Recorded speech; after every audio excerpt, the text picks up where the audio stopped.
I thought I was smart. 70 years old, retired engineer from Sydney, divorced twice, and I believed I could spot a scam from a mile away. But when she saved me from that police raid in Nana Plaza, when she risked her own safety to hide me in her apartment, I thought I'd found an angel in hell. 10 years and $50,000 later, I discovered she was the devil who'd orchestrated my rescue. My name is Robert, and this is how one night in Bangkok's red light district destroyed everything I thought I knew about trust and gratitude. If you like our videos, please subscribe and leave a comment telling us where you're watching from. It was February 2022, my third night in Bangkok. I'd come to Thailand not for girls or cheap thrills, but because my life in Sydney felt empty. My second divorce had been finalized 6 months earlier. My kids barely spoke to me, and retirement felt more like a prison sentence than freedom. I'd heard about Nana Plaza from other divorced blokes at the RSL, but I wasn't looking for trouble. I just wanted to feel alive again, to sit somewhere that pulsed with energy instead of the dead silence of my Bondi apartment. The plaza was sensory overload. Neon lights painting everything pink and blue, music bleeding from every doorway, girls in short dresses calling out to tourists in broken English. I felt like every cliché of a desperate old man, but I was past caring about appearances. I climbed to the second floor, found a bar that seemed less aggressive than the others, ordered a singer, and tried to disappear into the background noise. That's when I noticed her. She wasn't working the room like the other girls. She sat alone at the far end of the bar, wearing dark jeans and a simple white blouse. No heavy makeup. Scrolling through her phone with the focused attention of someone checking emails. When she looked up and caught me staring, she smiled. Not the rehearsed come-hither smile I'd seen a dozen times that night, but something genuine and slightly embarrassed, like she'd been caught doing something she shouldn't. "You look as lost as I feel," she said, sliding onto the stool next to mine. Her English was clear, accent soft and musical. "First time in a place like this?" I nodded, suddenly aware of how out of place I must look. "Same here," she laughed. And the sound was real, unforced. "My cousin brought me here tonight. Said I needed to see the real Bangkok." Then she disappeared with some German tourist and left me stranded. Her name was Nim. She managed a small hotel in Chiang Mai, was in Bangkok for a tourism conference, had never set foot in Nana Plaza before tonight. We talked for nearly an hour about ordinary things. How expensive Bangkok had become, how different the north was from the capital, how strange it felt to be in a place that existed solely for foreign men and Thai women to find each other. She seemed educated, thoughtful, nothing like the stereotypes that had filled my head during the flight from Sydney. "I should probably call a taxi," she said, checking her phone. "This place makes me uncomfortable. Too much pretending, you know. Everyone acting like something they're not." I was about to offer to share a cab when the shouting started. Thai voices, sharp and authoritative, echoing up the stairwell. Nim's face went white. "Police," she whispered, her hand suddenly gripping my forearm. "Immigration raid. They do this sometimes, check foreigners' passports, look for overstays, prostitution arrests. You have your passport?" I shook my head. Like an idiot. "I'd left it at the hotel. Then you need to hide." Now. Before I could process what was happening, she was pulling me toward a service exit behind the bar. The Thai bartender waved us through without question, like this was routine. We stumbled down a narrow fire escape into an alley that reeked of garbage and stale beer. "My apartment is 5 minutes away," Nim said, still holding my arm. "We can wait there until they finish." I followed her through a maze of side streets, my heart pounding with adrenaline and gratitude. She'd saved me from what could have been a nightmare. Thai police, no passport, caught in a raid on a red light district. Even if I'd done nothing wrong, the embarrassment alone would have killed me. The story, getting back to my kids, my ex-wives, the guys at the RSL, this woman had risked her own safety to help a stranger. Her apartment was small but clean, decorated with photos of temples and mountains that I assumed were from Chiang Mai. She made tea while I tried to calm down, my hands still shaking from the close call.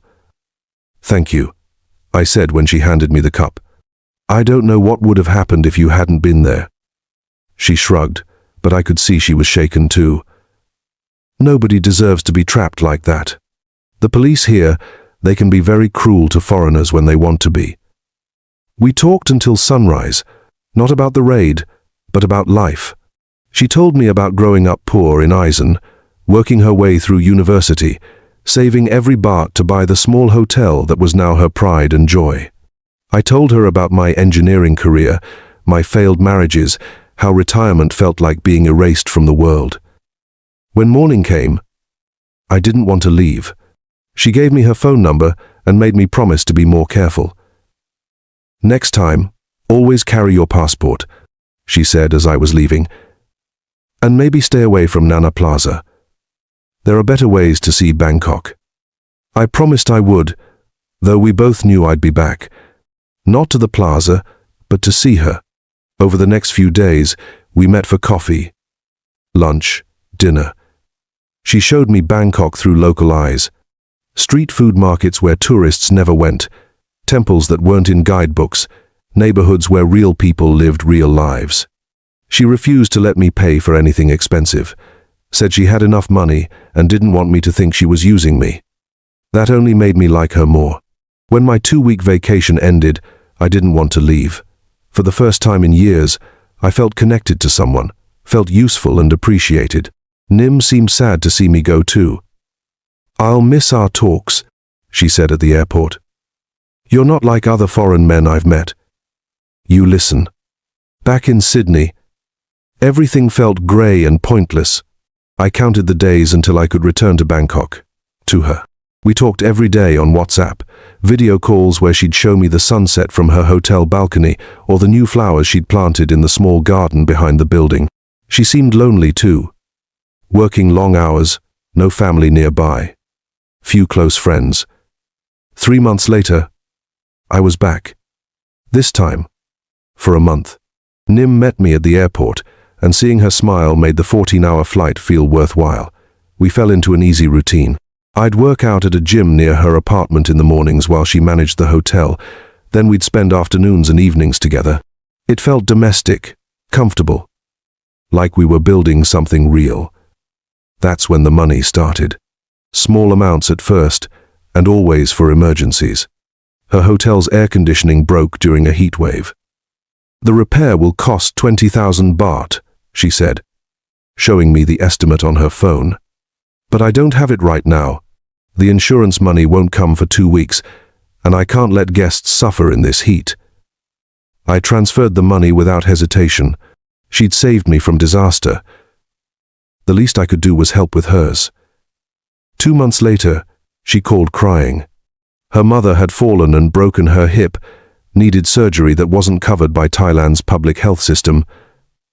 50,000 baht, she sobbed.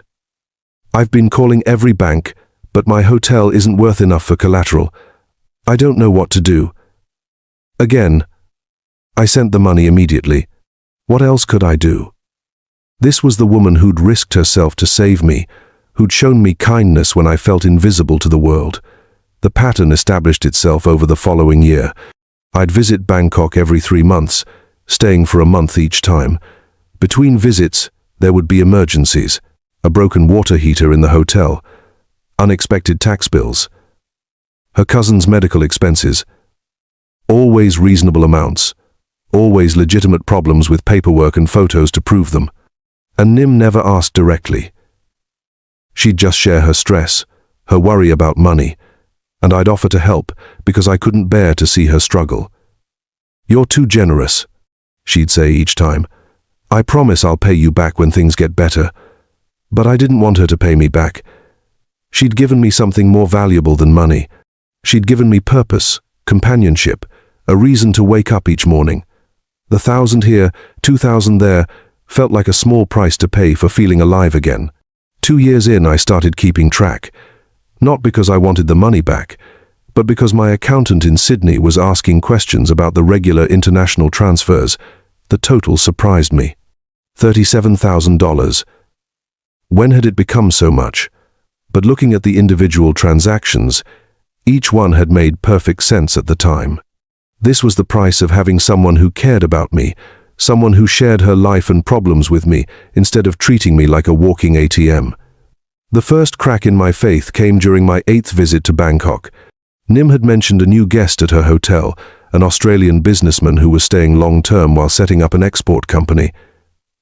"He's very kind," she said. "Reminds me of you. Same generous heart." Something about the way she said it made me uncomfortable, but I pushed the feeling aside. I was being paranoid, jealous without reason. Then I saw them together.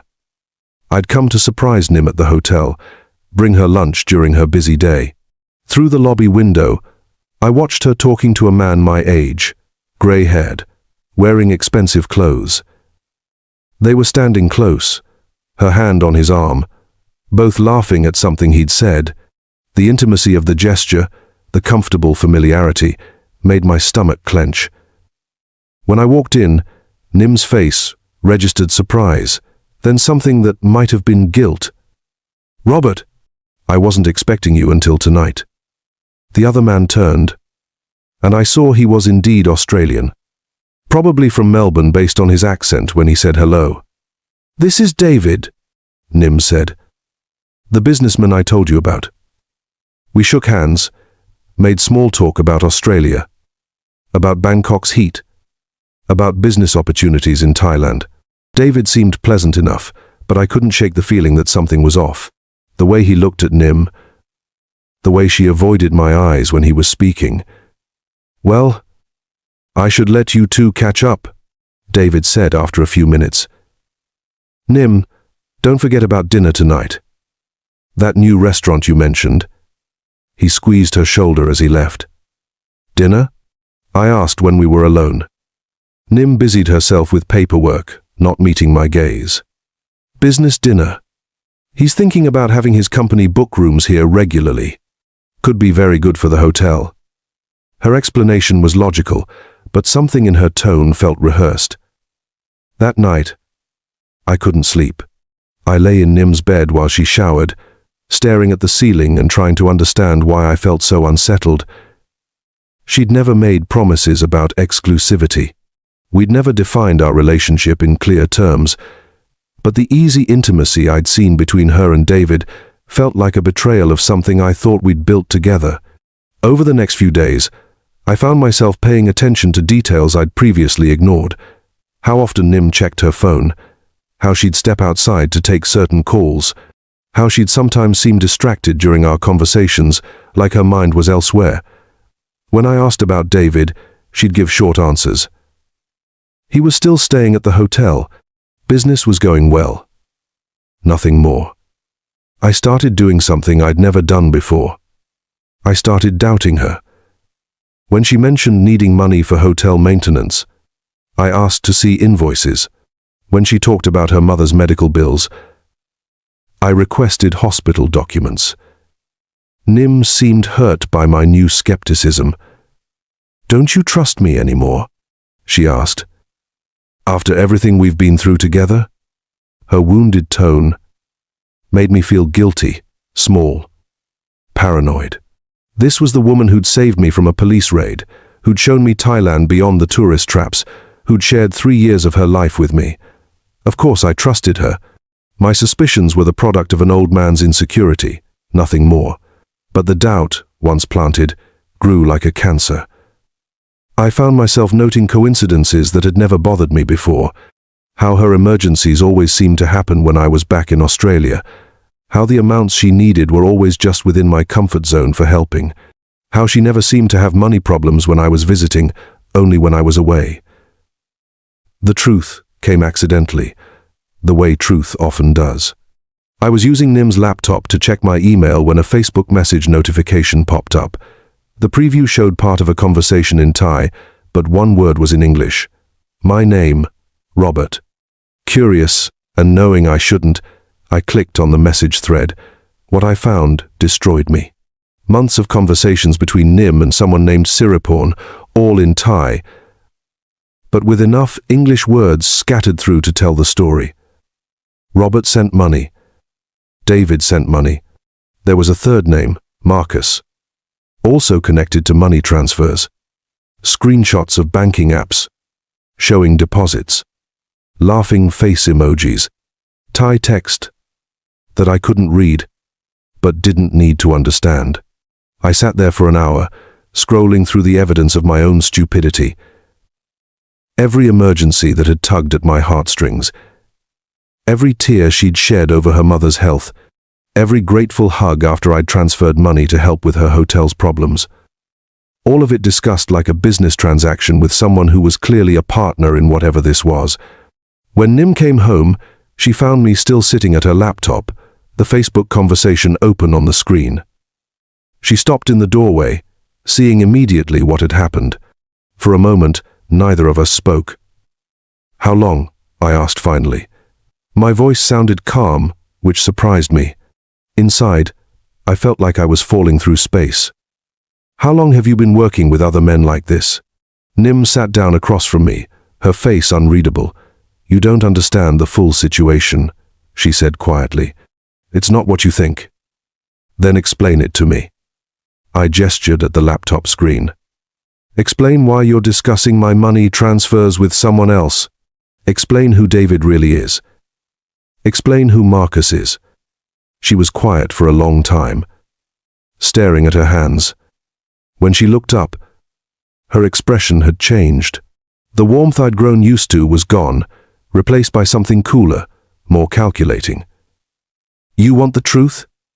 The truth is that you're a lonely old man who was grateful for some attention. The truth is that I gave you 3 years of my life, listened to your problems, made you feel young again. Don't you think that was worth something?" Her words hit me like physical blows. The emergencies, your mother, the hotel problems, were any of them real? Some were real, some weren't. Does it matter? You got what you wanted. You felt needed, important, loved. I gave you that. The money was just payment for services rendered. I thought about the police raid, the night we'd met, the raid that first night. Was that real? For the first time, Nim looked uncomfortable. She didn't answer immediately, which was answer enough. "Jesus Christ," I whispered, "you set me up from the beginning." "The raids are real," she said defensively. "They happen all the time. We just know when they're coming. Some of the police, they tell us, for a small fee." The scope of my own naivety was staggering. How many men? What does it matter? How many? She sighed. 6. Sometimes 7. It depends. All at the same time. "Robert, you're not children. You're grown men who chose to send money to a woman you barely knew. Nobody forced you." She was right, and that made it worse. I had chosen this. Every transfer, every emergency, every moment of feeling needed and important. I'd bought it all willingly, eagerly, gratefully. I closed the laptop and stood up. "I'm going back to my hotel." "You don't have to leave angry," Nim said. "We can still be friends. You can still visit when you come to Bangkok. Nothing has to change." The casual way she said it, like our entire relationship could continue on a pay-per-service basis, made me feel sick. Everything has changed. Why? Because you found out? You were happy before you knew. Ignorance was working for you. I looked around her apartment, at the photos of temples and mountains, at the small garden she'd shown me with such pride, at the life I'd thought we were building together. None of it had been real. Or rather, it had been real for me, but just performance for her. "The night we met," I said, "in Nana Plaza. You weren't there by accident, were you?" Nim shrugged. "I work there sometimes, not as a bar girl. I find lonely foreign men, build relationships, provide companionship. It's better than prostitution, more dignified for everyone. More profitable too. Much more profitable, and longer lasting. Some of my relationships go on for years." I wanted to ask if she felt anything for me at all, if any moment between us had been genuine. But I was afraid of the answer. Instead, I gathered my things and headed for the door. "Robert," she called after me, "you got 3 years of happiness. That's more than most people get. Don't be angry about how you paid for it." I turned back to look at her one last time. She was sitting calmly at her small dining table, looking not guilty or ashamed, but tired. Like this conversation had happened before with other men, like my heartbreak was just another day at the office. "Goodbye, Nim." "Goodbye, Robert. Take care of yourself." I flew back to Sydney the next day. For weeks I couldn't eat, couldn't sleep, couldn't think about anything except how thoroughly I'd been played. Not just the money, though $50,000 was a significant chunk of my retirement savings. It was the complete rewriting of every memory I had of the past 3 years. The night she'd saved me from the police raid, the quiet dinners where she'd listened to my stories about failed marriages and difficult children, the mornings I'd watched her tend her garden while she hummed Thai songs under her breath. The way she'd held my hand during a thunderstorm and told me about her childhood in rural Thailand. All of it had been performance, as carefully choreographed as a theater production. But the worst part was realizing that Nim was right. I'd gotten what I paid for. For 3 years, I'd felt needed, appreciated, loved. I'd had someone to talk to every day, someone who seemed to care about my problems and share her own with me. I'd felt alive in a way I hadn't since my 20s, when the world still seemed full of possibility instead of just the slow countdown to death. The fact that it was all purchased didn't make the feelings less real. The happiness I'd experienced was genuine, even if its source was manufactured. Nim had provided a service that went far beyond anything I could have bought in Nana Plaza's bars. She'd given me companionship, purpose, the illusion of love. From her perspective, I'd underpaid. 6 months later, I got a WhatsApp message from her. A photo of her hotel's new lobby, renovated and modern, followed by a simple text. "Thank you for everything. Hope you're well." I stared at the message for a long time before deleting it, without responding. I never went back to Thailand. My friends at the RSL still talk about retiring there, about the cheap cost of living and the friendly people and the beautiful weather. I just nod and change the subject. They wouldn't understand that Thailand gave me exactly what I was looking for, just not in the way I expected. These days, I'm more careful about loneliness. I volunteer at a local community center, teaching basic computer skills to seniors. I've reconnected with my daughter Sarah, admitted to her that she was right about my midlife crisis. We have dinner once a month now, and she stopped looking at me with quite so much disappointment. I still think about Nim sometimes, not with anger anymore, but with a strange kind of gratitude. She taught me something valuable about the price of companionship, about the difference between being needed and being useful.